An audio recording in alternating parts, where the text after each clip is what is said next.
নমস্কাৰ ভিউৱাৰসকল, নেদেখা ফাগুনৰ আজি খণ্ডটো চাবলৈ খুবেই ভাল লগা হ'ব, কিয়নো যোৱাটো খণ্ডত দেখিবলৈ পাইছিলে টিকেনে যে প্ৰতিটো মুহূৰ্ততে দি থকা ঘৰৰ খবৰবোৰৰ বাবে যেন ৰাঘৱ ঋষিয়ে মুকেশ ঋষিক হত্যা কৰা অন্তৰা এসেকা দিবলৈ অপেক্ষা কৰি অন্তৰা ক'লা অধ্যায় অন্ত পেলাব পাৰিলে তাৰ বাবে টিকেনকে ধন্যবাদ দিছে। আৰু আজি খণ্ডটোত দেখিবলৈ পাব বৈভৱ চলিহাই মিচিমিৰ ঠিকনা গম পাই বাপনক মাৰিবলৈ পঠিয়াই আৰু মিচিমিক মাৰিবলৈ লওঁতেনেই ৰূপনীল থাকোঁতে মিচিমিক কোনেও একো কৰিব নোৱাৰে বুলি কৈ বাপনক খুব পিটন দিব। আৰু এতিয়া বাৰু বাপনৰ লগতে বৈভৱ চলিহাক ৰূপনীলে শেষ কৰি পেলাব নেকি বাৰু, জানিবলৈ পাব আজি খণ্ডটো।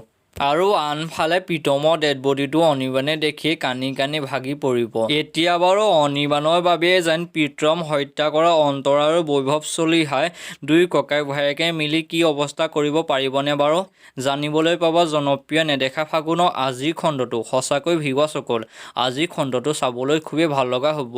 কোনে কোনে নেদেখা ফাগুনৰ ধাৰাবাহিকখন চাবলৈ এতিয়ালৈকে অপেক্ষা কৰি আছে তলত কমেণ্ট বক্সত জনাবলৈ নাপাহৰিব। ভিডিঅ'টো যদি ভাল লাগিলে ভিডিঅ'টোত এটা লাইক কৰি দিব আৰু এনেকুৱা ধৰণৰ ভিডিঅ' চাই থাকিবলৈ মোৰ চেনেলটো ছাবস্ক্ৰাইব কৰি ল'ব। ধন্যবাদ।